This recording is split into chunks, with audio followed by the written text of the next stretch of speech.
This episode is brought to you by enviedhemp.com. Envied has been my choice for my CBD needs for almost a year now, and I can't begin to tell you how it has improved my life.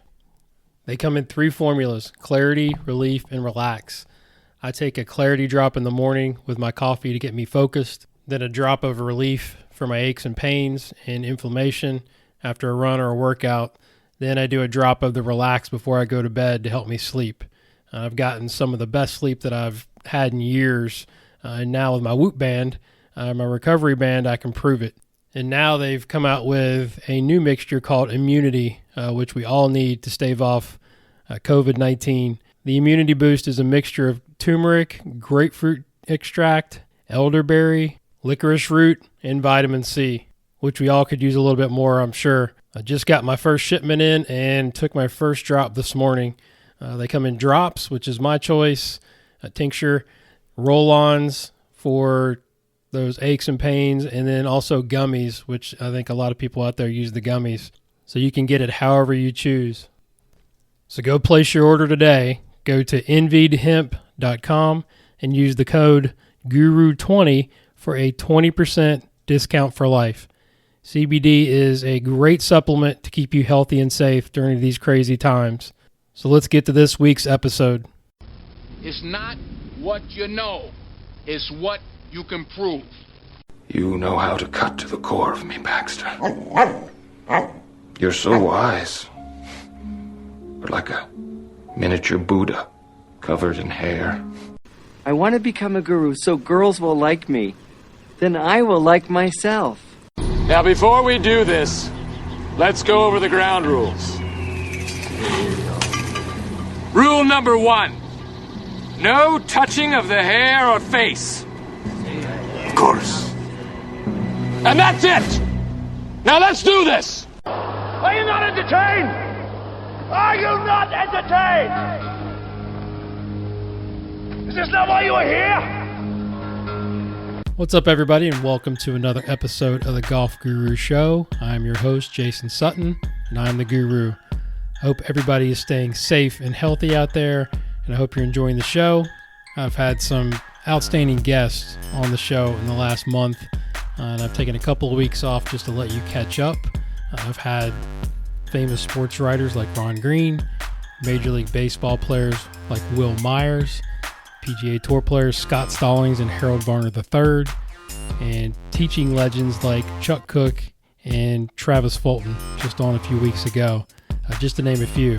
So hopefully you're enjoying the show. Really appreciate all the support and all the shares out there that I'm getting on Twitter and Instagram. Like I said, I've taken a couple of weeks off, been teaching a bunch and working on my brand, my new website, new newsletter that will be coming out here in the next few weeks, and locking down some incredible guests like my next one.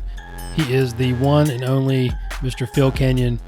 For those of you who don't know, Phil is one of the top putting coaches in the world with an incredible stable of players. I can't even list all of them, past and present, such as Rory McIlroy, Henrik Stenson, Justin Rose, Lee Westwood, Louis Oosthuizen, Tommy Fleetwood, Gary Woodland, Martin Keimer, Francesco, and Eduardo Molinari, and the list continues to grow as some of the best players in the world seek out Mr. Kenyon for his putting knowledge and coaching.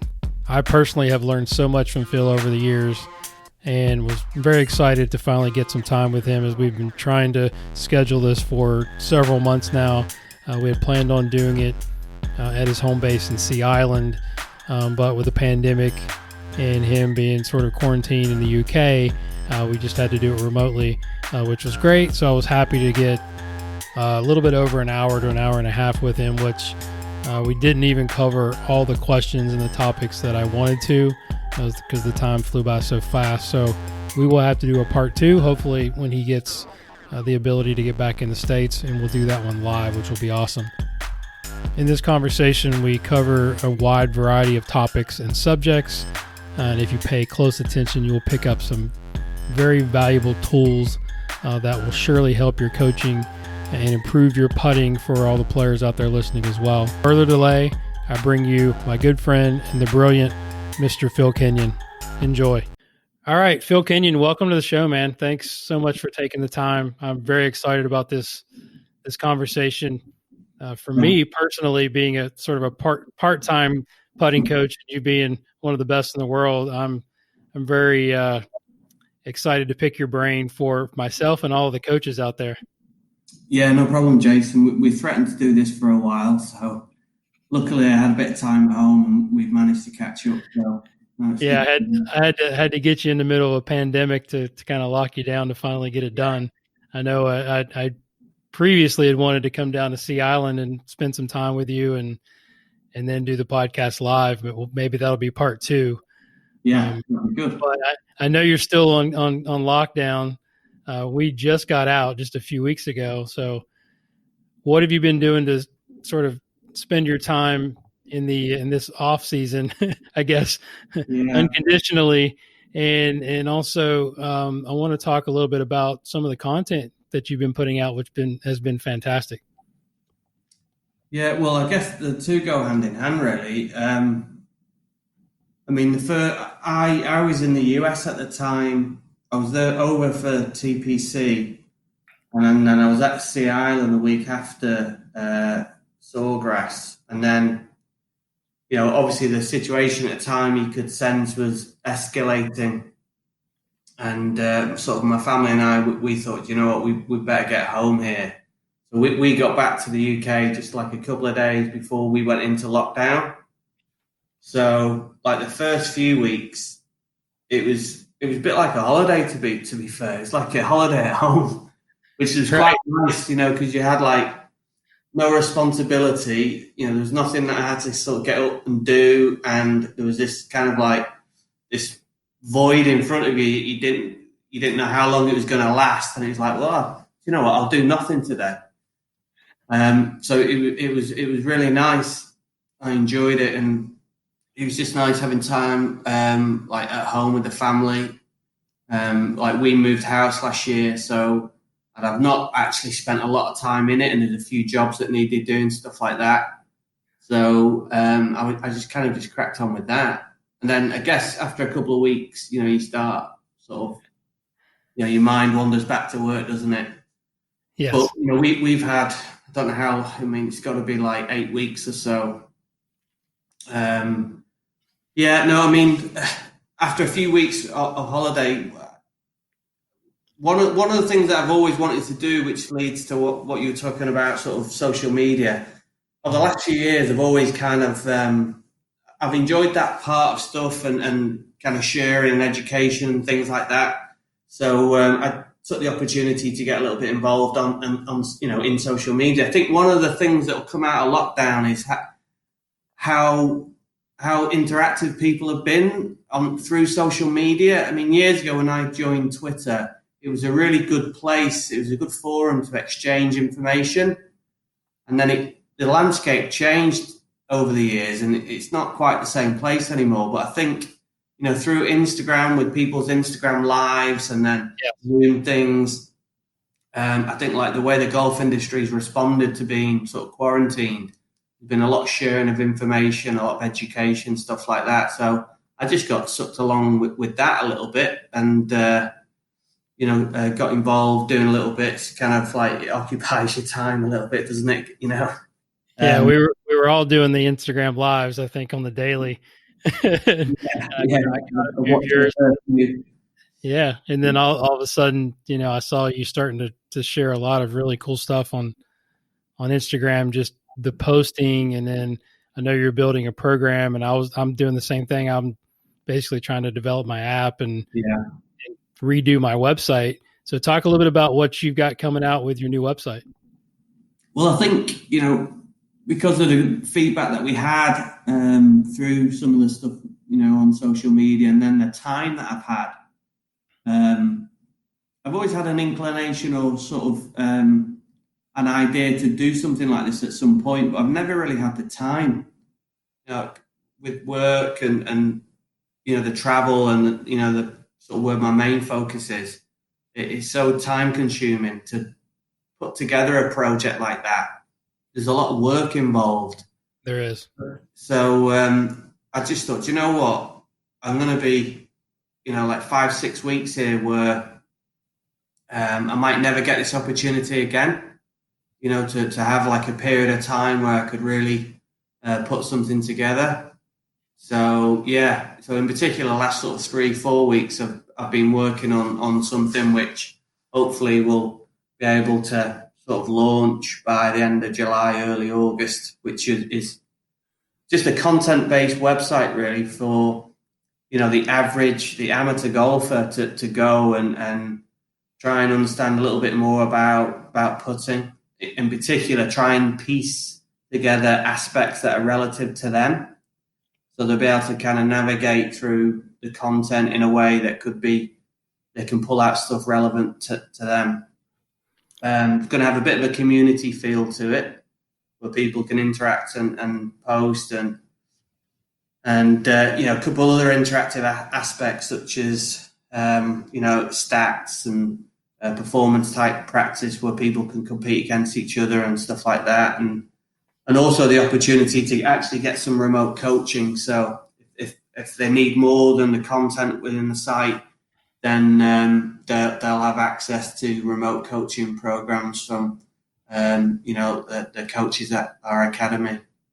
Yeah, I was going to say, how are you going to have time to do all of that? You got to have some coaches underneath you, right? Are you going to start certifying some young coaches?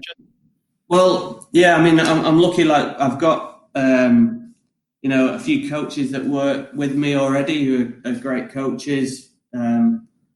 Mike Kansky, Lee Sullivan, David Angelotti, they're all great coaches that work at sort of different facilities that we've got. So, it's great to have those involved. And then over the years through the certified program that we have, you come across various coaches and forge sort of like relationships with those coaches. And, mentorship would be probably too strong a word, but there's been a few coaches involved in a lot of our programs, and you recognise those and try and help them as well, and they've embraced this as well. So we've got like a little team of coaches in there, which is really cool. And for anyone who's struggling, then they've got access to that remote program, which I actually think. That's another thing that's come out of this period of time is I think it's probably opened people's minds as to what can be achieved through remote instruction. I mean, I got involved in some myself on my own golf game, which I benefited from. So if I can benefit from it, then I'm sure other people can. Yeah. So you got a Zoom golf lesson? Is that what you're saying? It wasn't necessarily Zoom because I wouldn't want to see anyone see my swing live. But I got a friend out in Asia who's a really good coach, and he does some really good remote coaching stuff. And that was the other thing at lockdown. I was like, wow, I might get a chance to hit a few balls here. So I bought myself a golf net and then started hitting a few balls. And Steve Giuliano helped me. I sent him some videos, and he embraced it, like I was a proper sort of paying student, and put me through my paces. So, and it did open my mind as to, with a good, well-structured program, what you can achieve. And Steve helped me massively. So if anyone's out there looking for some full swing remote coaching, then Steve Giuliano, I'd definitely recommend. Yeah, that's good. Yeah, I think we're all kind of figuring out different revenue streams and different ways to communicate with our clients. Yeah. There's always a positive right out of a negative situation. Let's go back. And I know everybody knows you, right? I mean, everybody listening to this podcast, mostly coaches, know your story, but give them the brief sort of synopsis of how you met Harold Swash, which was your mentor that got you into putting, and then how you became and made that decision to become just a putting coach. Well, Harold was a family friend, really. He was one of my dad's best friends. So, even from an early age, I was in and around Harold. So I got to know him growing up. I got into golf when I was 11. So, as an 11, 12, 13-year-old, I was, playing golf with Harold. You go play with your dad and his buddies, wouldn't you? So I got to know Harold that way, really. So, and even like at an early age, sort of 15, 16, I was kind of doing things with him, helping him on certain projects, carries, camera bag somewhere. Harold was a very enigmatic guy, and he enjoyed being around people. He'd enjoy sort of giving someone an experience. So if I went with him on a trip, he'd buzz off the fact that I had sort of this new experience to go through. So yeah, I kind of just got to know him at a very early age, and it was a friendship, and then that obviously later on in life grew into a business working relationship. So what was the sort of deciding factor to not teach the entire game and just sort of, be specialized in putting? Because, I mean, that's a big decision, in my opinion. Because the business model is not super successful, right? Yeah. It was an easy decision for me. I mean, I'd always been around putting. I always really enjoyed that part of the game. I went to uni. When I finished uni, I wanted to play professionally. That was my dream. So I turned pro and I played. Played competitively for about 5 years. Harold helped me with my putting. I earned no money, so I would coach, to earn money. And then that's when Harold was like, well, come and help me on certain things. And he'd pay me. And then, so I was kind of always around that. I was doing stuff like that, even though I was playing. And I guess, in my last year of playing, I kind of knew that I wasn't really making the progress that I wanted to. So I had half an eye on sort of coaching. So I started getting into a little bit more full swing coaching, stuff like that.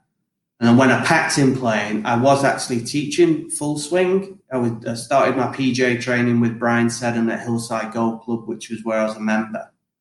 And I was running like the junior program there.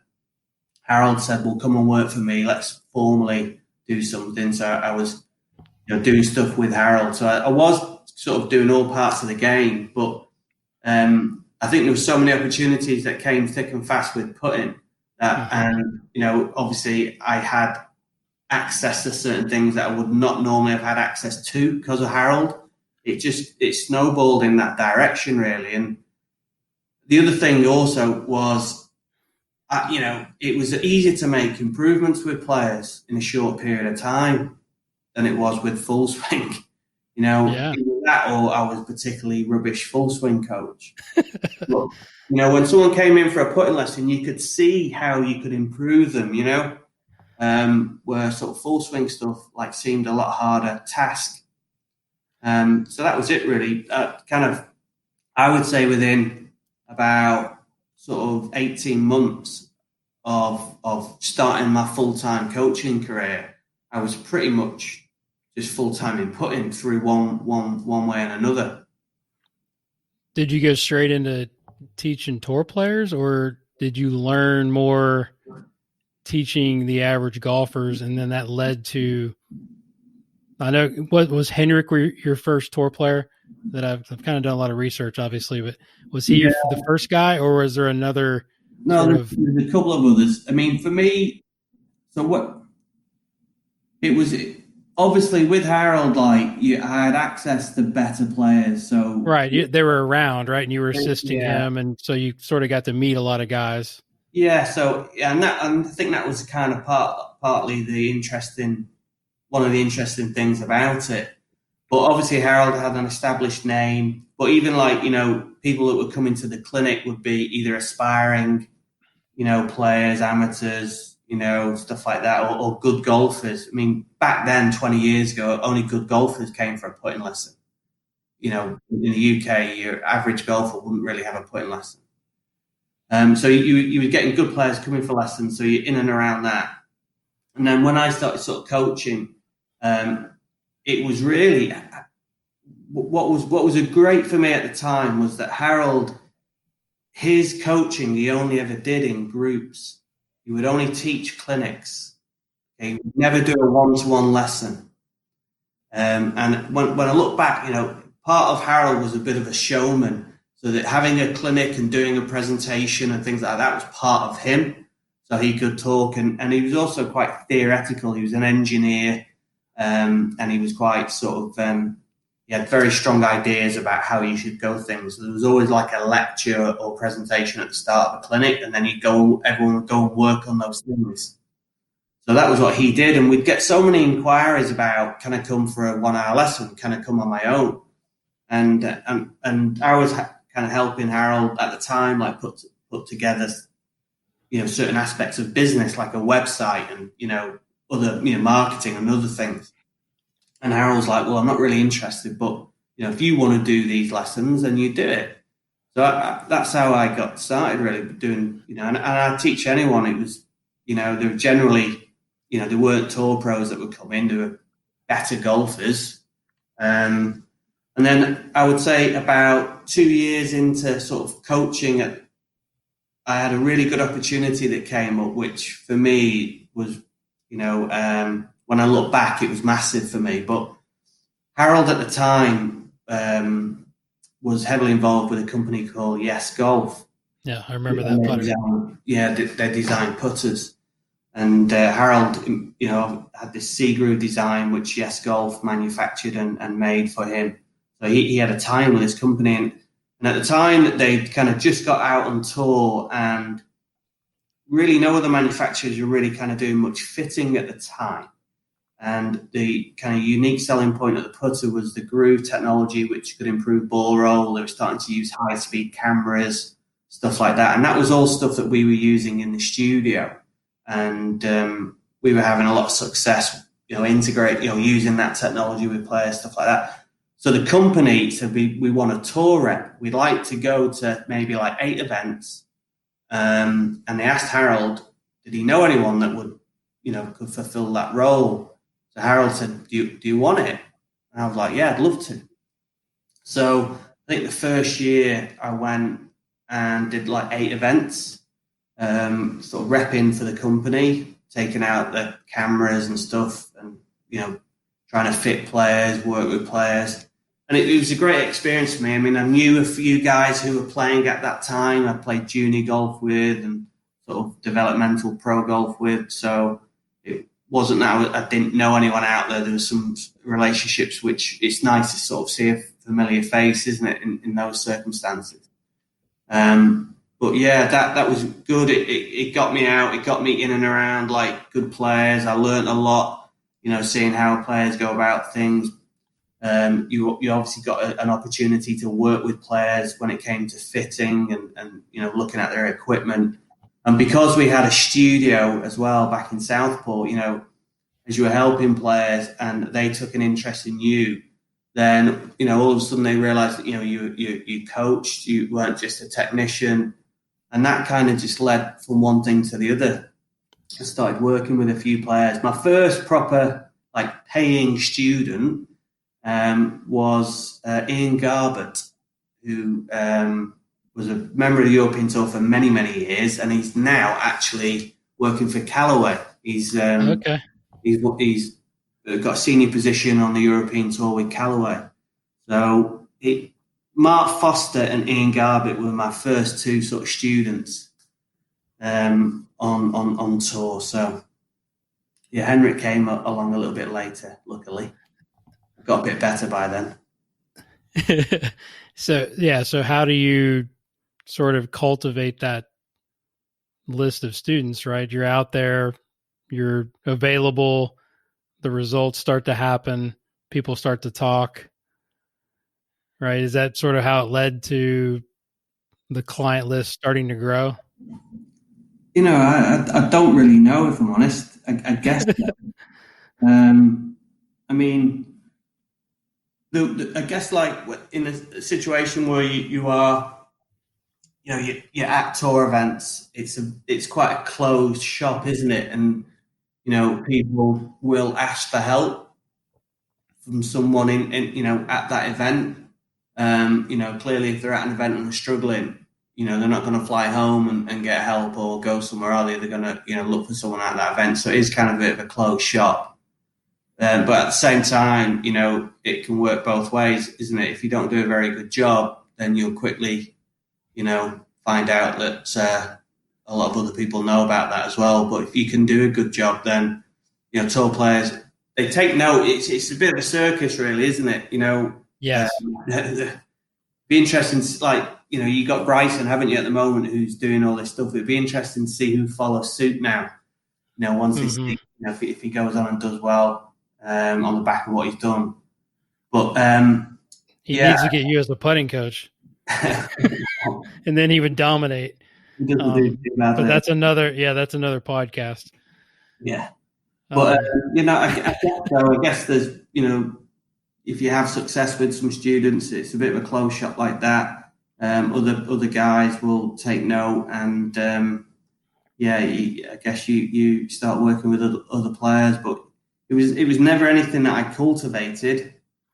I mean, when I first started coaching, I just enjoyed coaching, and I was busy working at the studio. And for me, I just thought, if you're working with good players, then as a former, decent player, you kind of enjoy being at that end of it. But if you're working with good players, it just gives you credibility, and you might be able to charge more at your hourly rate. That was my view. I mean, I never envisaged that I would end up doing what I do and traveling to the tournaments I do and having sort of long-standing working, structured relationships with players like this. I thought it would be very, very different. You'd have a player might come for the odd lesson, twice a year as a consultation, and then they'd be off. So it just, it kind of, I don't know, it snowballed into somewhere where I didn't think it would end up. Yeah, and that typically is what success looks like, right? You didn't have a goal of like teaching tour players, which is a lot of young coaches kind of get into the business for that. And I think it's the wrong approach. Yeah. Depending on no matter what type of skills you're teaching, whether it's full swing, short game, or putting, you just do the best and you build your skills, and then the rest of it is resultant. Yeah, I don't think I've ever had any goals, really. Certainly not like since I came out as a coach. I've never like set goals or anything like that. Even in life, I don't think. But I know I'm sort of very motivated and passionate about what I do, and for me, it's just being a case of just trying to do my best each day. And if there's an opportunity, you grab it, and that's it. And wherever it takes you, it takes you. But I don't think I've ever set goals like that. And I love that about you, because I think it's a great way to sort of structure your life in somewhat, in the fact that you're very focused on, like you said, you're very aware of what you're good at, and you just head in that direction. I mean, I think that's such a life lesson in itself. One of the questions that I kind of wanted to lead with, because it's a question I get a lot of times, is being perceived as somewhat of a putting coach, is what are the characteristics or skills that you need to teach putting at a high level? Like if you had to make a list, and you're talking to a young coach or any coach really, like myself, like, hey, what do you need to be good at? And then what needs to be in your toolbox? Wow, that's a really good question. Well, I don't think it's necessarily anything different than what you need to be a good coach in another discipline, really. I think, obviously, sometimes I'll come across like full swing coaches who don't do much, putting coaching, and they'll look at a putting stroke and go, "Oh, I can't, I can't teach putting. I don't know what to look for," stuff like that. And really, it's not like you have this innate eye to see something in a putting stroke. It's just that I've done, 10,000 hours of coaching, and they've done about 100. And, right. So you apply yourself, don't you, within a specific area, and then you you focus on that and you develop within that area. But I don't think like the traits that a coach has to have are any different to be successful as a putting coach as they are to a full swing coach. I think, if you look at to be some of the best coaches I've been around, okay, have fantastic interpersonal skills. That's what, that would be one of the strongest things that I see. Yes. And I think you've got to be open-minded and self-critical, always question yourself. Because I think if you always question yourself, you've got an opportunity to move forward and better yourself, because you'll work out where you're going wrong at times or the rabbit holes you could be going down. And then you open yourself to learning, don't you? And I see that as a trait around, a lot of, the successful coaches I see or have the opportunity to, be part of a bigger team alongside. They have those traits. They're obviously committed, motivated, eager to, education focused. They're just all round general traits, aren't they? Regardless of what part of the game that you teach, it would be the same. Yeah, I get what you're saying. It's probably not as specific to the different parts of the game, which we'll get into, but I think just being a problem solver. Being a problem solver, yeah. Yeah, kind of comes to mind in whatever we're doing. And you're exactly right. It's not that other coaches couldn't teach putting. It's a lot, right? I mean, I think it's something that I sort of dedicated myself 10, 12 years ago to say, hey, this is a weakness to me being a more well-rounded coach, because I wanted to help everybody with every part of their game. And I kind of just went down the rabbit hole and, found guys like you and John Graham and, David Orr, and started to learn more and more about it. I think that's a great answer, because the characteristics of us being good at anything are going to be very, very consistent. So how would you describe your coaching style? Because I think what I love about you, and then being able to spend some time with you a couple of years ago at the Wells Fargo, where you graciously let me walk around with you and Tommy at the tournament and the Wednesday Pro-Am, is that it's so much more than just technical information, right? It's actually being that coach and that motivator and that problem solver. So how would you describe sort of how you go about your business?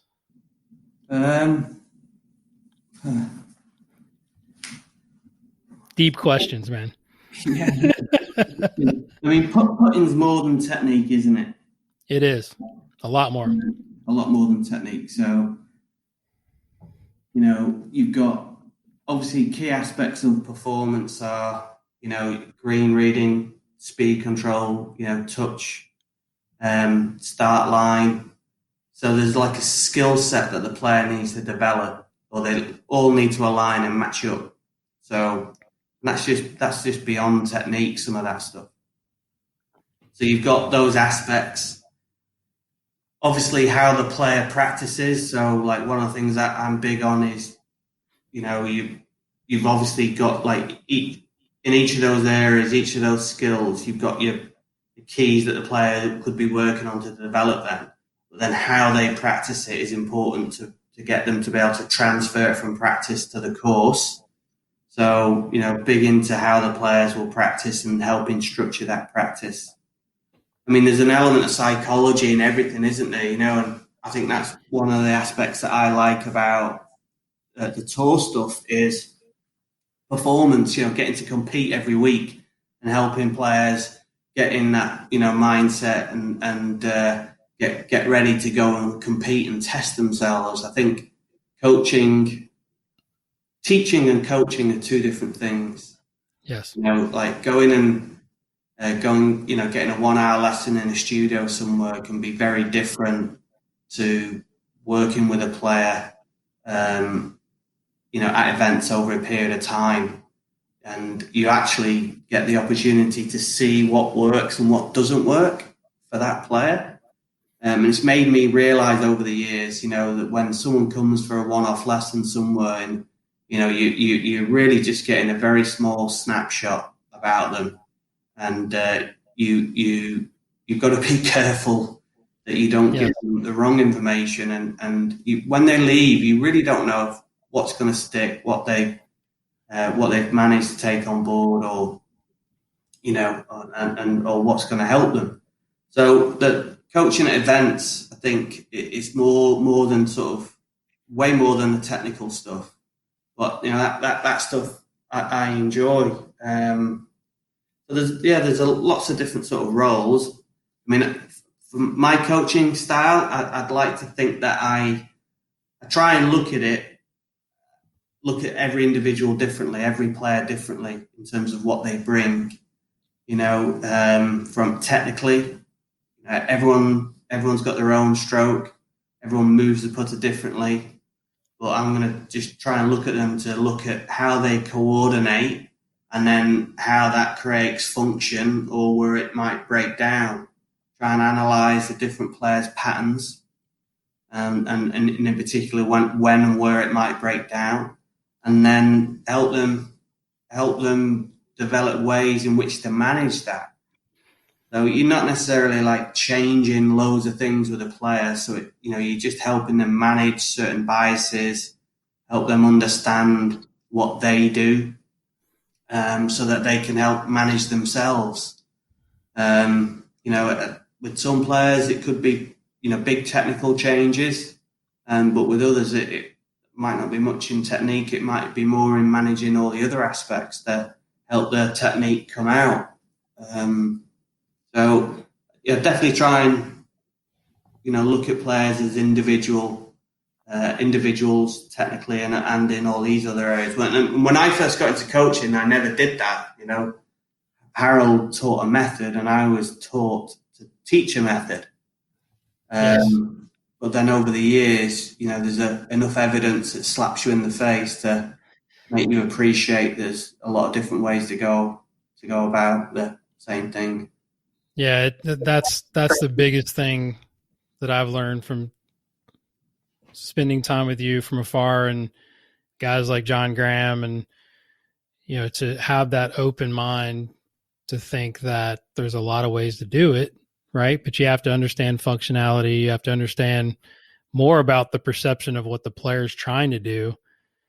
And it completely reversed my structure of my lesson, which is kind of the next thing I want to ask you about. Is I've gone, less mechanics at the beginning and more testing to kind of figure out, what's happening in the real world of how they're solving the problem of whatever they're trying to get done.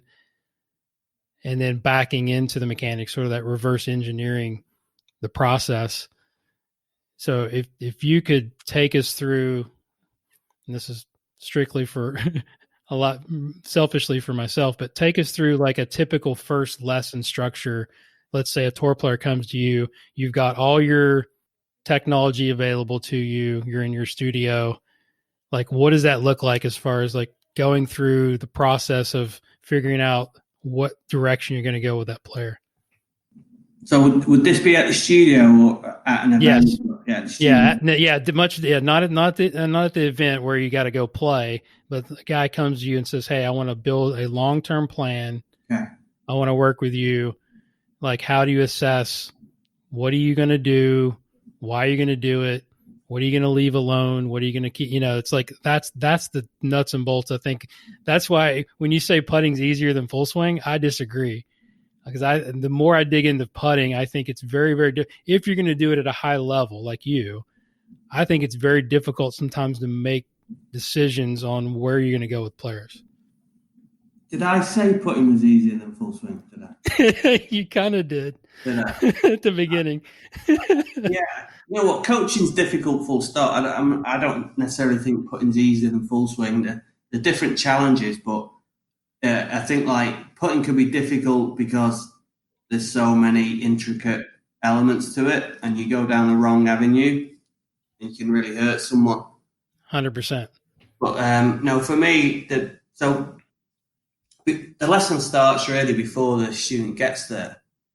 So, if a student was, particularly, had a good player who was going to come, I would be searching for the strokes on, YouTube or stuff like that, and I'd ask them for some video footage, and I'd be studying their stroke just to look at their motion without really getting a sense of what their biases or patterns could be.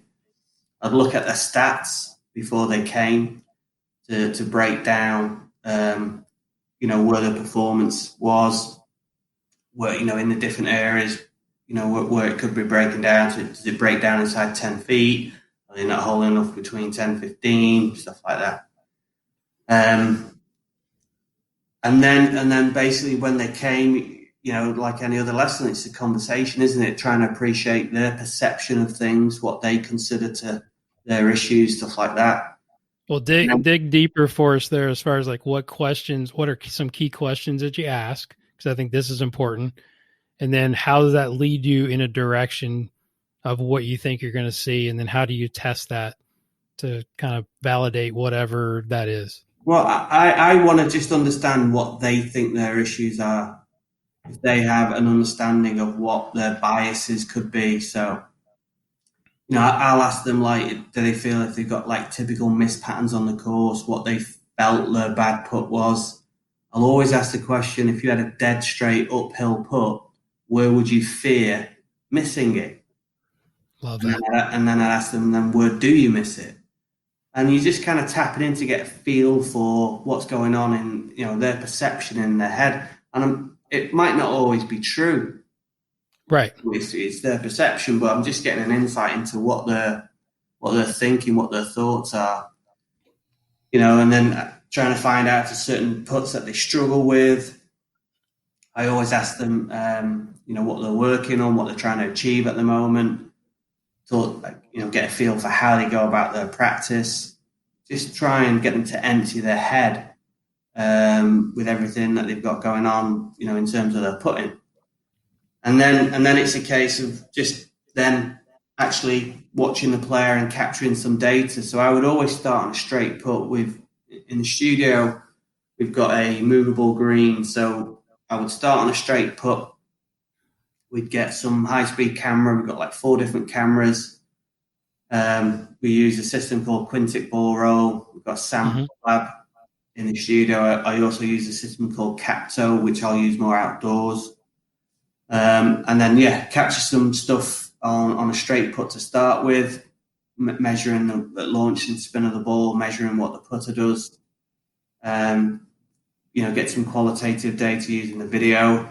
And then we'll capture some putts capture some breaking putts. So I'll always ask what putts they feel more comfortable on, and they'll go like left to right, right to left. And wherever they feel the least comfortable, I'll go there first. If they felt, less comfortable on a left or right, then I'll measure them on a left or right putt. And then if they're, certain types of putts, whether it be shallow or steep, then we'll move the platform and measure them across there.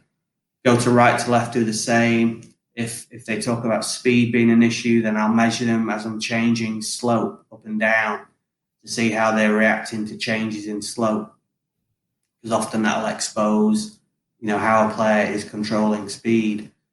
So you're just building up, and that could be 45, 50 minutes worth of data. Sure. At that point. And you're not really saying much. You're just capturing the data and looking at that. So for those that use Sam Putt Lab, then I often see this, but I see players or coaches capture in analysis mode.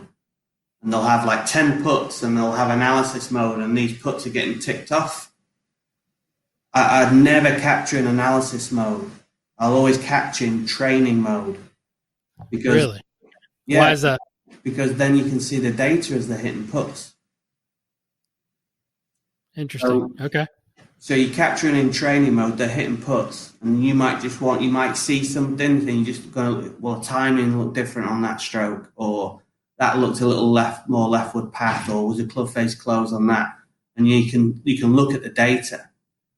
So as the player's, hitting putts and I'm looking with my eyes, I can very quickly verify what's happening with the SAM. And then you just don't get the overall scores, which, I mean, again, it's just a number. You get the scores when you save the data, and it's still reported in the same.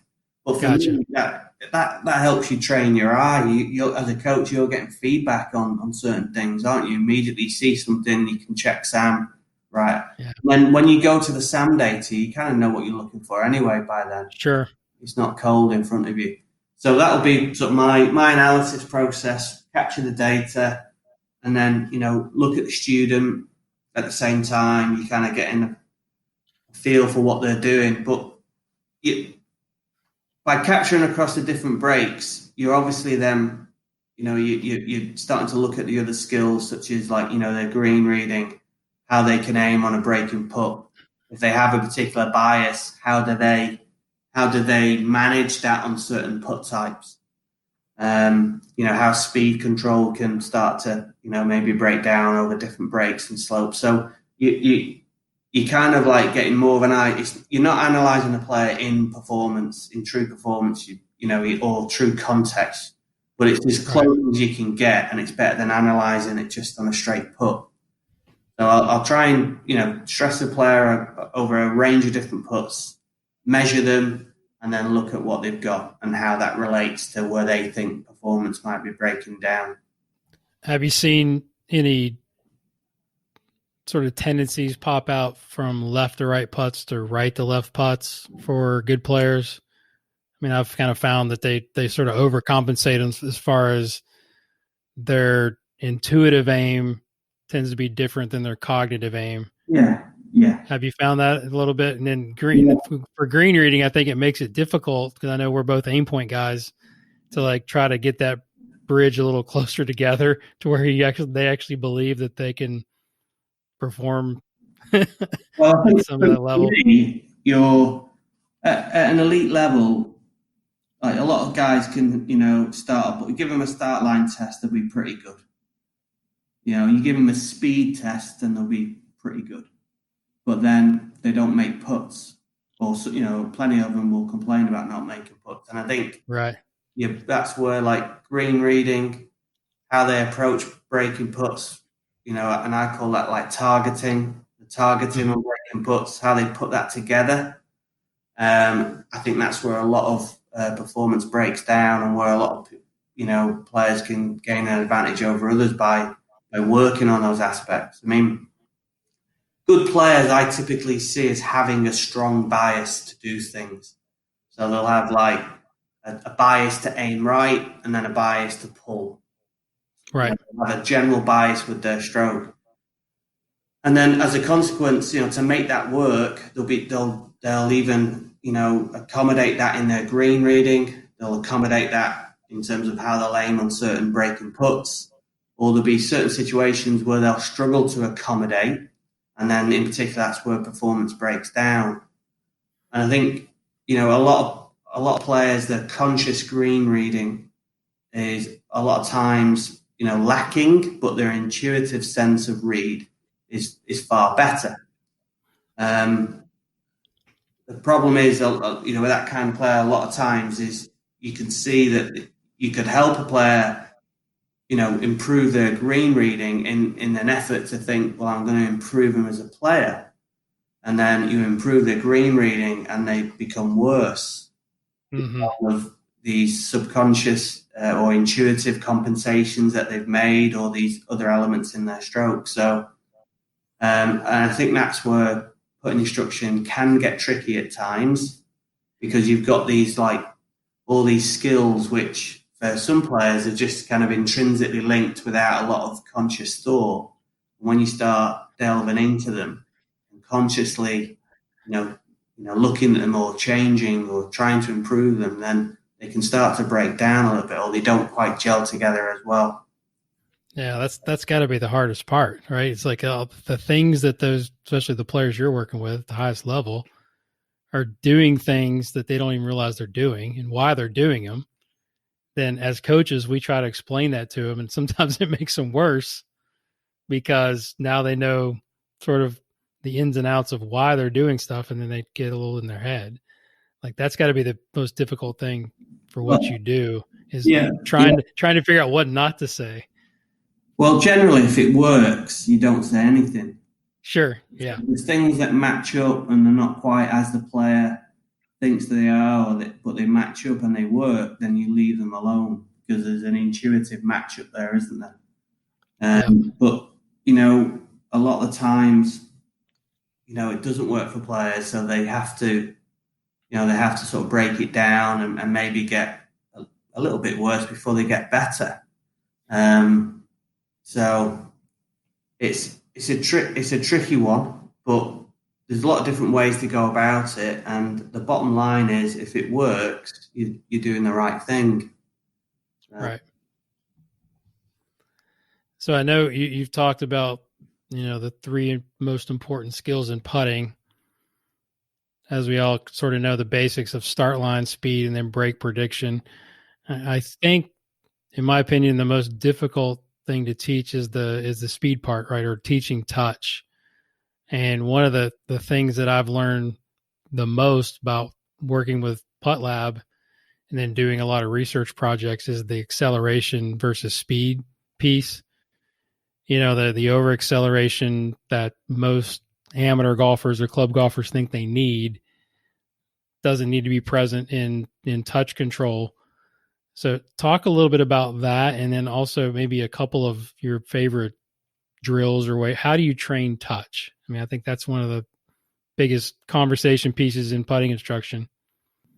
Yeah, well, I mean, there's technical and there's non-technical elements to that. I think you touch on sort of acceleration, and a lot of coaches will appreciate the aspects of like timing, rhythm, how that can affect your acceleration profile and things like that, which I think is important. But I think a lot of people underestimate technique in terms of speed control. How you coordinate the different segments will affect your ability to control speed. So how you move the body not just controls direction, it's controlling speed. So very often people's technical elements of the stroke is where the speed control could break down. And then you've got things like which are non-technical. I mean, I think like touch, there's a cognitive element to that, isn't there? Like spatial awareness, things like that. So which can that be trained? I'm sure someone far cleverer than I got an understanding of more neuroscience or whatever will tell you that it can be. But there's a lot of different areas where you could help player, improve their speed. So I'd look at technique, I'd look at, the rhythm and timing profiles, and then I'd work at developing and trying to improve their touch, improve that spatial aspect, improve that visual aspect, just through like training and exercises, which once you felt that they had, good enough technique, that they had good enough rhythm and timing, then everything should be about training touch. And for me, like touch is someone's ability to match their intention. So if you've got an intentional speed to match it, and that might stopping the ball where you want to stop it, right? Yeah, and that might not even be conscious. Okay? It could be intuitive. So the player who steps over the putt, he aims it higher than what he wants to consciously. But then, because he's connected to his target and his shape, he can match the speed to that putt. So, developing exercises that really challenge a player's intention, first of all, and then challenges their ability to match that intention. And that's tough to do if you're thinking about technique or overthinking about acceleration, rhythm and tempo. You've got to be really into your target and, more out there to be able to join those dots. Yeah, definitely. One, I'll kind of help you out with one of your drills that I stole from you. I was watching you coach at the Masters a couple of years ago, was using a ghost hole and varying the intention behind the hole, which I think is fantastic. I think getting people to pick an intention, but then not using the hole. So because when you use a hole, you don't really know how far the ball actually went by the hole. Yeah. So I watched you working with Henrik Stenson, and you had 3 ball markers at various distances behind the ghost hole, and you were working with a Viziomat.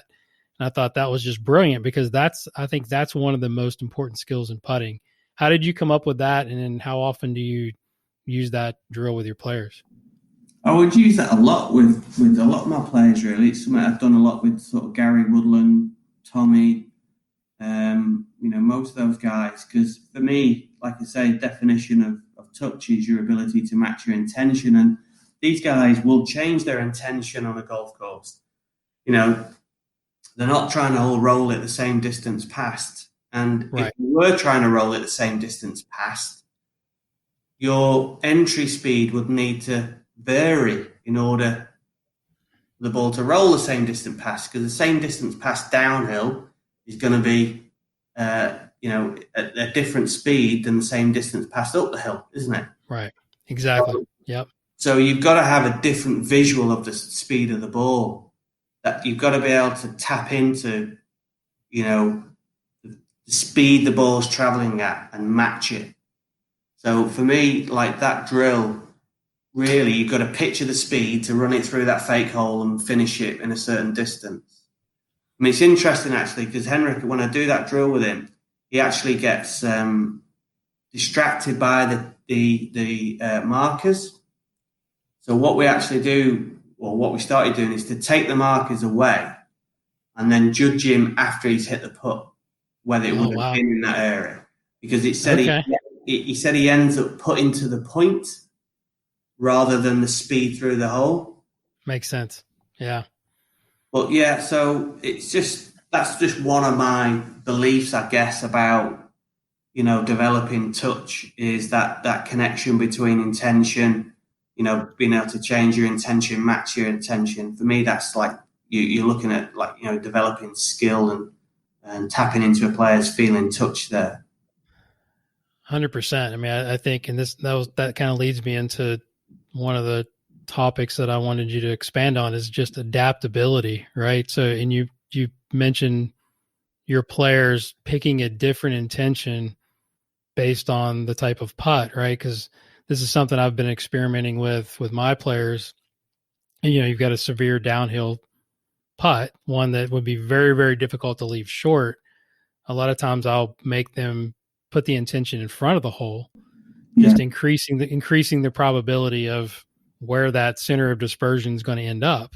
Yeah. And it tends to get them more consistent as far as where the hole's going to end up, right? It's just capturing the ball. Yeah. So what are your thoughts on adapting to different slopes, different speeds? And then how do you train that? Because I think that's probably one of the most important things, and especially at a high level in putting. Well, yeah, I think, do you know what? It would go back to that foundation of that changing intention and changing speed. If you get good at that, I think you can adapt to different green speeds quicker, because you change your intention and visual of the speed.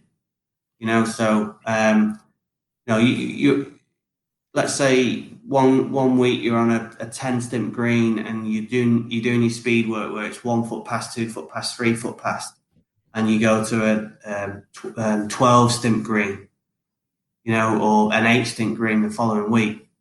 You're kind of in that mode where you can adapt quicker, can't you? So it just becomes, I think, a couple of sessions in, and you're able to match that green speed. So that for me is the foundation to apply in all these other different circumstances.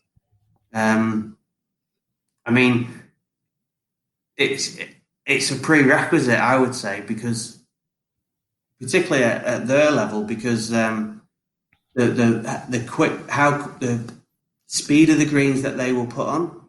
You have to be able to adapt, because the slopes and the speed of the greens and the variety of the surfaces, everything that that they play on from week to week, you're going to have to adapt, and you're going to have some putts which are going to require you to do something different. They're going to be so good that you can't afford. You're going to have to dead weight a putt. So it's just the environment that they compete in. You've got to be like that. It's a prerequisite, I believe. Yeah, so it's more an innate ability based on the structure that they have with technique, and then the preparation that they've put in. I hate to hear when my players come back and say, well, the greens are slow, so I left everything short. I'm like, that's not a good answer, right? I mean, it's just, how long does it take you? I love doing tests where I'll just sort of give them some task and see how often they just keep doing the same thing over and over. And then, like, how long does it take you to change something, right? Like, the best players are going to start to change something and adapt to it. I think that's a really good point. Well, and it goes back to that drill. Like, if you can get good at hitting it 1 foot through the hole, 2 foot through the hole, 3 foot through the hole, and your first few putts on a new course, you leave everything 1 foot short, then start hitting it 3 foot past the hole. There you go. Get into that mode. You exactly just get that visual, and that visual will give you a different result. So you just change your intention, because you can match your intention. It's just that your intention's just slightly out to start with, but you just recalibrate that. Absolutely. How important do you think awareness is of why a putt didn't go in for your players after you hit it? I think it's important. Yeah. Because I think the thing that, and this is what I always tell my players, is like, all right, have a brief idea. Was it start line? Was it speed? Was it read? That way you don't start trying to change something that was already okay. Is that something you like, sort of have your players give you feedback on? Because a lot of times, as you're working with the highest players in the world, even they sometimes misread what actually happened. Yeah. I think that's where putting's difficult, isn't it? Because when you snap up one off the first, you've got the feeling of your own swing, and when you hit that shot, you see the ball fly. You think, well, okay, I know what I've done there. Now, with putting, it can be difficult. It can be difficult to really, appreciate whether that started offline or was it break. And then even speed at times can be misleading. Where the ball finishes, you could think, oh, that's speed. But it wasn't. It was actually low. And then, something's happened that's been misleading. Yeah. So it's I don't think it's easy, but I think if you can start to appreciate your biases and appreciate the probability of what you're going to do in certain situations, then it can help you move on. So, like, for example, let's say if you got a player who generally underreads left to right putts and generally hits a pull, then if they have it, and in practice, okay, that even when they hit pulls, okay, they will miss low, and you're working with them, so they're going through a transitional period, and they start correcting their stroke and start hitting better putts, right? But you know that they're never going to push one, and they start missing a few left or right putts low on the golf course. It would be easy for them to say, I started hitting pushes. Right. Yeah. But the reality is, no, you're under-reading. So it's like, at times very difficult for them to really appreciate it. But if they can think, right, these are my biases, this is where I think I could be existing, then it gives them an opportunity to move on. And like you say, not start messing around with the wrong part, the wrong part of performance. Yeah. Or at least then maybe look at what's a more effective strategy I've got to do on the back nine. Right, let's just start trying to see the highest line on this left or righter. Yep. So it's difficult to truly, I think, at times appreciate what happened with that put. But if you can understand your biases over time and understand what the probability was, what it could have been in that scenario, I think it can help you manage what you do.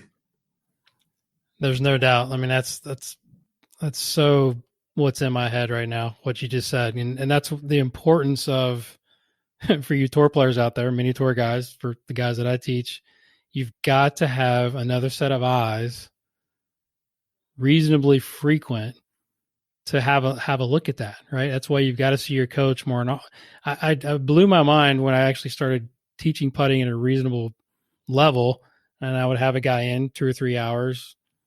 Everything went well, and you don't see him for 6 more months, and they're like, well, I'm not putting good. I'm like, you got to have checkups. And that's why you're so important to these guys that are out there playing for a living. I mean, why would you not have a guy that can give you that feedback and make sure their feedback is accurate, right? I mean, it's just so important. I think that was probably one of the things that surprised me, really. I mentioned earlier about how I ended up doing what I'm doing and traveling to events, because I think, essentially it's like supervised practice a lot of times at events. 100%. But I think there's a value in that, because, at times you're dealing with, very small margins with putting. It's difficult to appreciate at times where performance could be breaking down, what's happening. So I think players see a value in having a coach there to help them through that, and they can afford it, and they get, and the rewards are so big out there, aren't they? So they'll speculate to accumulate in that sense. But yeah, I think you've either you've either got to be really, really dumb, and then if you're dumb, you've got to just put well, and then if you're putting well and you're dumb, fine, you just keep doing it.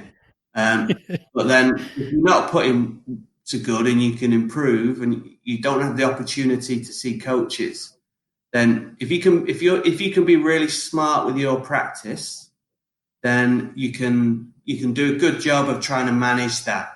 But I think you've got to be really smart with your practice to start to learn these traits yourself, and manage them. It can be, I see players get themselves in trouble a lot through, the assumptions of what could be going on, and they get really sort of tangled up. So like you said, if you can forge a sort of good relationship with a coach that you trust, there's a great value in having regular checkups, to help you, because most golfers aren't, really, really dumb. They're quite, they'll be thinking of ways to get better, but sometimes they'll get in their own way as a consequence. So having another set of eyes and having someone to help you work through all the different parts of the puzzle, I think is key, really. No, there's no doubt. I mean, I know if I was playing, I would be having a guy like you on my shoulder, regardless if I was putting good or not, right? It's confirmation, and then also making sure things don't break down. Yeah. And that leads me to my next question. Again, these are all questions that I kind of get and I'm going through with my players is warming up a player, right? So, and I've had this conversation with John Graham as well, what's the best way? And I think obviously it depends on the player, but what have you found tends to get that player ready and confident to go to the first tee? Is it a small dose of some block practice, whether it's like the Visio mat with some tees in sort of a straight line situation, and then go to some long drills, or like share if you could, I know you don't have to name names where you can, but how do you sort of warm up your player to get them confident? And then I've got a follow-up question of maybe when things aren't going so well in warm up, what do you say or what not to say? Well, I think, warm-up's pretty straightforward, really. I mean, I would say across all the different players I work with, it would be consistent in the building blocks of what a good warm-up looks like. So, you'll start the session, with a calibration drill just to get your, stroke dialed in, whether it be, if you've got certain setup keys or stroke keys that you're looking to warm up. So, and I would encourage a lot of players to just do that on a straight putt. So you're getting a real good sense of your start line. And then from there, just getting a feel for the speed of the green. So hitting some pace putts, then making a few reads, encompassing the different distances from 5 to 15 foot, bit of varied stuff. Then go hit balls. So I'd always encourage players to putt before they go hit balls. And then when they come back, really just one ball and just trying to go through your routine and trying to create some intensity in that period of time, going through the routine, making a read, committing to that putt, hitting it. And irrespective of whether it goes in or not, moving on, doing the same in the next one. Gotcha. Yeah, so you're basically moving from block to random, going from one ball, simulating what you're going to get once you go to the golf course. Yeah. Gotcha. And I like that. Players will do things differently, but generally that I think that'll be the theme through all of them, really. Mm-hmm. And when I look at other players out there that I don't work with, but I think you'll see a lot of that. They'll come out, calibrate stuff before, hitting a few different ones, go hit balls, come back, one ball putt. But I mean, it's a pretty simple formula, isn't it? I think. So let's talk mechanics briefly here. I think, and it's difficult to talk about putting because there's so many different ways to do it. I know you've talked about how you pride yourself on the fact that your players all look a little bit different. So if you could sort of contrast maybe two of your players and how they sort of match up what they do and why they're successful, I think that would be helpful.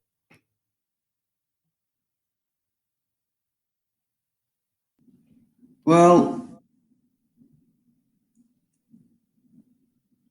I mean, it's a difficult one to sort of talk about, like, technically. I mean, everyone, I think often the misconception that people have about, like, putting stroke is, the different segments that people use. And, well, he uses his torso or he puts with his shoulders, or you don't use your hands. And everyone uses their hands, everyone uses their arms, everyone uses his torso, and each person just has a completely different mix. So it's hard to say, like, there's one player at one end of the spectrum and there's another player at the other end of the spectrum. I think I can look at that more in terms of, like, personalities. To say, like, here's one player that I've coached differently, and here's another player that I've coached differently. Like, here's a player who's very technical, so you work on more specifics, and then you've got a player who's not very technical. So would Rosie be more of a technical guy? Would you say wants to know the why more than I would say like a Gary Woodland or something like that? Yeah, they're different cats for sure in terms of. Yeah, that. I mean, they both work on, like, don't get me wrong, Gary works hard on his technique, but he does it in a very slightly different way to Rosie. Like, I think Justin would be more explicit in how he goes about things, and I would feel very confident in telling him anything technical at any point in time. And, Gary goes about things a little bit more differently. He would definitely be more implicit in how he learns and acquires skill. So, like, more through, like, visuals and feels rather than with Rosie, I could use, like, well, you need more ulnar deviation, less flexion, or, and he would pick that up. Right. So he's quite technical, but where Justin is, I think, very good at, he's very good at then narrowing that down to a feel and then putting that feel into a routine and then actually then putting that feel relative to a target, so he's not like just thinking about technique. He's very much into his putt and then a feel relative to what he's trying to get to do with the ball. But from a technical, like a putting stroke point of view, I would say, he's a technician and he looks at things technically, and Gary would be a bit more feel orientated. So you coach the two different players differently. Yeah. Could you take us through that, just briefly through the process of like what you did with Rosie? Because I think he's probably would you say he's the biggest jump as far as the results that you got from a player over the years? I don't know. You can tell me if I'm wrong, but I know he wasn't a great putter when you guys started working together. Now he's one of the best. I know you made a grip change, but like maybe just briefly, like why you made the changes that you made and some of the things that you work on with him. So when I started working with him, he had a couple of little issues in his technique. He had like a push bias, which sort of a strong push bias, so that the handle would come in ahead and the club face open, and there was various aspects to his technique that were sort of how his lead arm works during sort of backswing and follow through. But then, we were kind of messing around really. I'm trying to think when it was. I think it was actually just prior to the 2016 Ryder Cup. We were in the Bahamas. He obviously lives out there, and we were doing some testing. And his stroke was getting better. Numbers and everything on Sam Putt Lab were better. But at times he could feel stuff. There's a little bit of, if you think of his trail hand in transition would go into radial ever so slightly, and there's certain aspects that he could feel like the out of plane motion, through his hand movement, and he could feel that on the golf course a bit. And we were messing around with different grips, and then basically he was like, well, let's try this grip.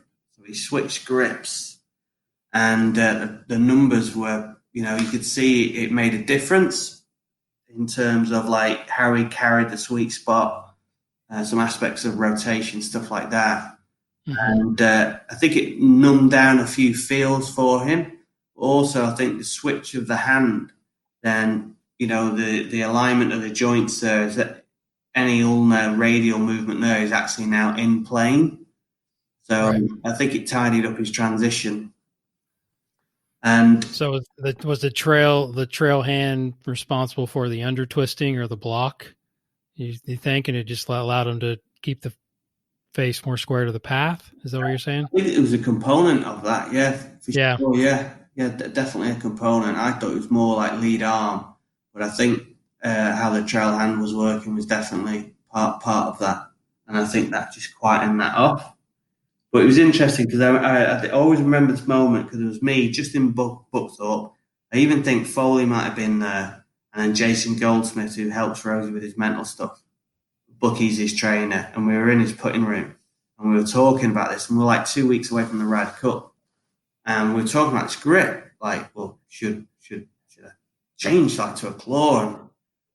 And I remember saying to him, I said, well, and they were talking about the Ryder Cup coming up, like with the proximity of the event, should he? That was his next event. Mm-hmm. And I remember saying to him, well, unless you're prepared to go and putt badly, or I didn't exactly use that term.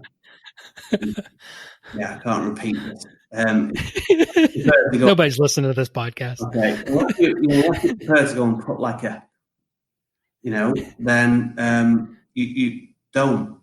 If you prepared to go and putt badly using it, then go. But the danger that I thought was you take something like that into an event like that, pressure, fairly new, under the gun in that kind of heat, then it might not last a week, and then you, as a consequence, that the potential that it does have, you probably never get to see again. And I thought it offered real potential. And so I was like, do you know what? I think like you're doing well with what you're doing at the moment. Stroke's good, but let's go and compete, and then we've got it in the bag afterwards. And he put it terrible at the Ryder Cup. That I remember getting the phone call and being given him a lesson inside his hotel room one night. So I think the claw came out the week after. I was going to say the good news for you is he actually came up with the idea, right? You're like, okay, maybe you had to talk him out of it. Well, he's brilliant like that. He's got a really, I'd say as a player, his proprioception and awareness and understanding of things is as good as anyone's. And like often he's got an uncanny thing, and Foles has said the same thing, where you could be watching him hit a few putts and you could see him do something and you see him do it again. And you're thinking, right, let's just see if he does that again. And then I might start to worry about this. Right. Just as before he'd say, am I doing this? Or I feel like I'm doing this here. And you're like, wow, okay. And it's almost like his mind read this situation. He's really, his proprioception, awareness, and understanding of his own swing, own stroke, I think is like second to none. And you can see why he's had like such success, I think, over the years. Right. Have you ever had a player where you're warming him up and you see sort of his bias or his tendency starting to come back and you're worried about his performance? Like, do you say something to him or do you just tell him like, and I guess the better question is like, he asked you, how does it look? Cause I get this all the time. How does it look? And you're like, I don't love it, but I think we got to roll with it. Or do you say something to him? It's a tough one, isn't it? Yes. Normally just look the other way, wish them good luck before they have the opportunity to say anything. Yeah. No. Look, like what, I think like it's got to be, communication's everything, isn't it? And you say the wrong thing at the wrong time, you can undermine a player's confidence. But at the same time, you can't bullshit them, because if you're you find it the next whatever after the tournament, and they're like pissed because they're like, "Why didn't you tell me?" It's like you're kind of stuck in that place. Yeah. Yeah. Knowing your player, I guess, is probably the best thing. But I mean, have you ever had that situation where maybe you wish you would have said something, or that you said something and messed them up? I've done both. It's hard, isn't it? I mean, hindsight's a wonderful thing. There's been times where, you've looked at stuff and you think that doesn't look very good. I'm not going to say anything because it's too late, and they go out and put great, and you think, well, and then there's other times where it's not too bad, and you've said something, and then they've gone out and put it terrible, and you're like, well, why did I say that? It's a difficult thing, isn't it? And that's just, is it something you ever get? Experience helps you in that sense, I think. Just intuitively, you get a sense of when you need to say something, when you don't, I guess. And, but that's, I think, that communication, that part of coaching, that's at events when you're under the pump yourself, that's stuff that you don't learn teaching in the studio or teaching you 1 hour lesson, one after the other. That's stuff that you only learn in that environment, through those scenarios and learning off your mistakes, really. How long did it take you to get comfortable with that, being out on tour, where you felt like you were, okay, I kind of got my shit together. I'm not super nervous about messing somebody up, that's playing for a living. I don't think I've ever felt like comfortable. It's still happening. Yeah, I would say I still, yeah, no, I mean, still like have self-doubt and, you know, you look at things and think, you know, shit, have I got this right? I don't think, I don't think I'd ever get in that position. I don't think you can you? No, can't get comfortable. Well, I don't think You're it's a not. matter of being comfortable. I mean, I'm comfortable being out there, like, you know, Sure. when I get out to a green or whatever, I don't feel like I'm in anyone's way or, I mean, obviously you're not trying to, you know, you're not physically, but, you know, so I'm comfortable in being out there. But you're still always on edge that you know, you're doing the right things, and you know, you're certainly on edge when players go out and play because you want the best for them, don't you? And you don't want Absolutely. to feel like you've negatively impacted their performance. Yeah. So, yeah. I think we have a common theme because I was thinking one of the questions I always ask is the difference between IQ and EQ, right? The information versus Yeah. the emotional intelligence. And I know you've listened to some Tony Robbins, some personal development stuff over the years, like I have. Is there anything that you sort of gravitate from or go to like share with your players as far as like building their confidence, like prior to a round or on a tournament week? There's got to be some tactics that you use from the coaching side that you've sort of developed over the years that you could share. Anything you could think of? Didn't expect that one, did you? You know what? Right, I just try and be myself. I just try and be authentic. Like I hate like all the bullshit razzmatazz, you know, stuff like. And sometimes you'll hear like coaches, you know, saying stuff, high fiving, and all. That's just not me. I'm kind of like a little bit more mundane and definitely lower key than that a little bit. So I find it hard to praise people, I think at times, possibly to my own detriment. But if I try and be like that, it feels it doesn't feel very authentic. But you know, it's not something that I consciously do. I don't think. Yeah, just be yourself. Just try and be myself, and if they're playing, if they're putting really well, and you know, in particular, it looks really good, I'll tell them. If it, you know, but I think if you're telling them, "Wow, that's brilliant, that's brilliant, that's brilliant," every day, then you soon get used to that, you know, wouldn't they? Or is it actually brilliant when they go out and put crap? So I think you just do your job. Don't sprinkle too much stuff on it. Just be authentic. If it's good, it's good. If it's really good, then tell them if it's really good. But also, if it's not very good, you've got to be honest and say, listen, we've got to do a bit of work here. I hear you. I like it. So when a couple personal questions here, like when you feel overwhelmed or unfocused, and you've sort of lost your, I guess, stressed out, because this business can do that to us. What do you do? What are some of your go-tos or your tactics?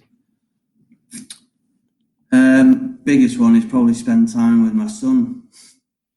So yeah. How old is he now? He'll be 4 in October. So how's he rolling it?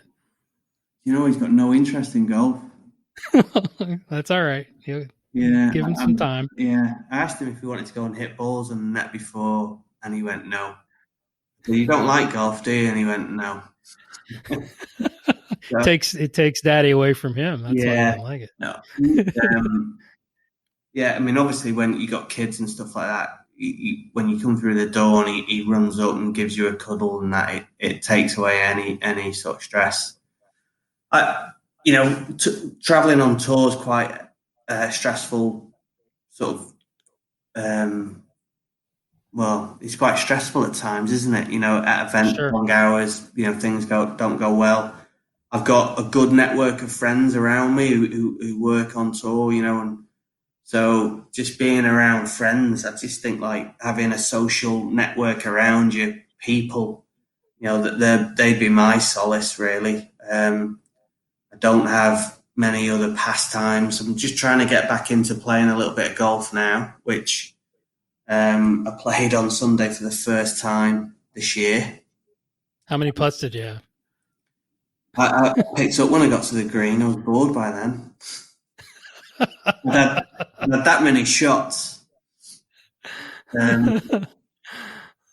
Yeah, so I don't. Yeah, I'd like to play a little bit more golf. And when on Sunday, I really enjoyed it. I kind of switched off. I've been busy at home sort of last few weeks, so I felt like a bit stressed and went out and played, and it was really nice. So I'd like to play a little bit more golf. That would be like a peaceful pastime for me.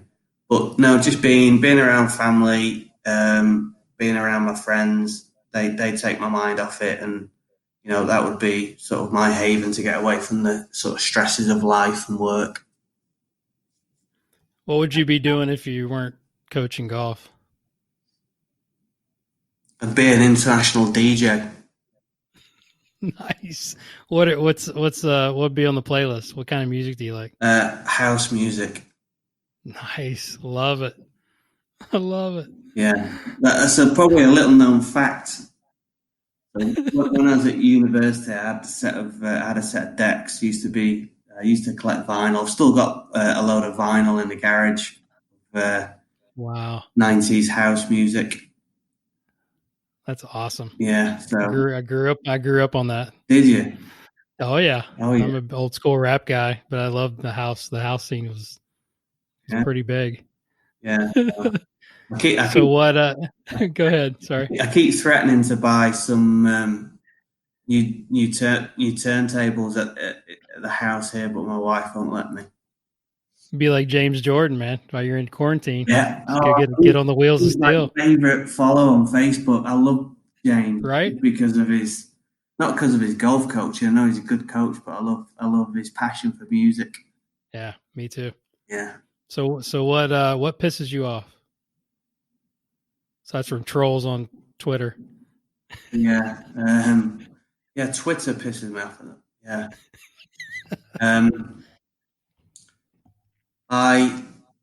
Unorganization. Yeah, when people are poorly organized, that really pisses me off. So I struggle to deal with that. I was going to say, as many clients as you have and what you got going on, you've got to be very organized in how you manage your time. Were you always like that, or that sort of happened through circumstance? No, I think I've always been a bit like that, really. Yeah. Get that from your parents, or yeah, I must have. How'd you? I don't know. I once,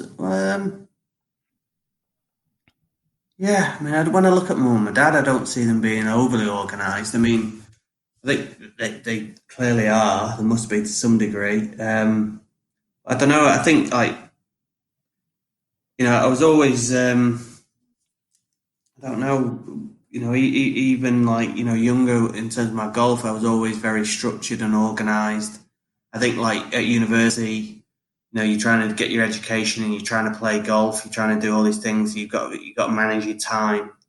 And I was always sort of like, always wanted to get better. So I'd take on board coaching, and then you're trying to manage all that information, look at other areas to get better. I was into psychology and stuff, so I just became. Just develops. I think that's always been a good sort of strength of mine, is being fairly organised and structured. And I think as a consequence, that comes out of my coaching, which is good for some people. It might not be that good for others, because you might sort of clash maybe being too overly structured or not. But I do then find that frustrating when other people aren't like that, whether not just say clients or in golf, but in other aspects of life, if people are quite, you expect something to be done and it's not being done, and that kind of gives me anxiety. I hear you. Awesome, man. Well, I appreciate your time. I got one more question. Yeah. Everybody has to answer. If you had to get a message out to the world, billions of people, put it on a gigantic billboard, what would be your message and why? It can be golf related or life. I prefer life. I think it's fun when we kind of get insights into what are the mantras you live by? Is there a quote? Any thoughts? You can have multiple billboards. Yeah, I mean, family. That'll be it. That'll be the billboard, family. Love it. In these crazy times, I think there's not a better message. And like you said, we're trying to find some positives about being at home and being off of work, and hopefully that's spending more time with the people that you love, right? Yeah. I mean, that's been the biggest. The tour will be there when you get back. You know that. Yeah, exactly. Yeah, no, that's been the biggest positive for me in this period of time is to spend time at home with my immediate sort of family. I've missed the other half of my family. I've not been able to see my mum and dad because of quarantine. I've got 2 sisters and a brother. So like not being able to spend time with them has been really difficult. But being able to spend time with like Lindsay, my wife, and Blake, my son, it's been massive because it's made me realise how much time and how much stuff I've actually missed out on. But I think like friends and family, they're the most. I forget who it was. It was a famous English. Forget his name, I should say. Famous English comedian. A few years ago, who's had a lot of mental health problems, and I read an article once where he talked about life, and he said, what it boiled down to was friends, your relationship with people. Without relationships with people, then you ultimately like have nothing. And I thought the whole article, it was, went beyond that a little bit, but it had. I thought, that's true. Because, as much as I like my own time, if you spend, if you had quarantine on your own, that would be really difficult, wouldn't it? It would.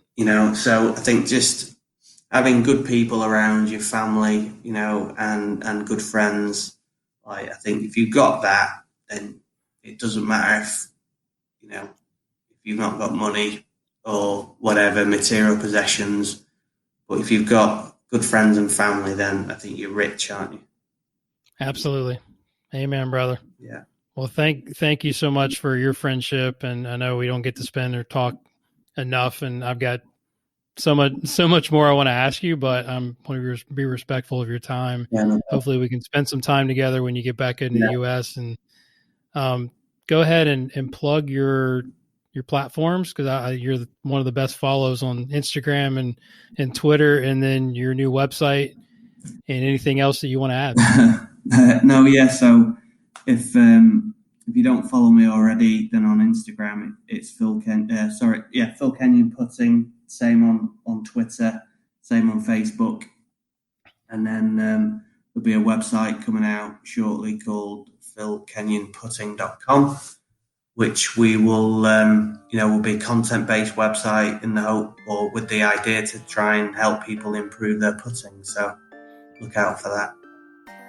There you go, man. You're the best. Thank you so much for everything. And I hope it's been good to chat, and thank you. Absolutely. Talk to you soon. Yeah, thanks, mate. Take care. You too. What's up, everybody? Guru back here again with a couple of things before you go. First, big thank you to Phil for coming on the show and taking the time to share his story and his incredible knowledge on teaching and coaching putting. Make sure you follow Phil on the gram at Phil Kenyon Putting, and also on Twitter. And then check out his new website because he's got a program coming soon, as he said in the interview, at philkenyonputting.com. So you don't want to miss that. Thank you again to our sponsors, NVDHemp.com and Swing U. make sure you use the promo code GURU20 for your 20% discount when you go to nvhemp.com and get all your CBD needs there. You don't want to miss it. Make sure you also go to the App Store and download my app, the Golf Guru app, where you can get a lot of teaching and coaching information and take an online lesson from me, the Guru. You can follow me or reach me on Twitter at Golf Guru TV and also on Instagram at the same handle. That's Golf Guru TV. Look forward to a follow from you very soon if you're not following me already. And also, my new website will be up and live here in the next week at golfgurutv.net. We'll let you know when that's going to happen. And then make sure you enter your email so you can receive my new website newsletter that will include a lot of videos and tips that you don't want to miss. Also, if you have a question or a comment, you can email the show at golfgurushow@gmail.com or just hit me up on the DM. Leave me an iTunes review. It would be great. Give me a 5-star rating. That would be even better. And as I leave you with the infamous Jim Rohn quote, R.I.P. Mr. Rohn, study, practice, teach, and then pass it on. Thanks so much for listening. I'll talk to you next time.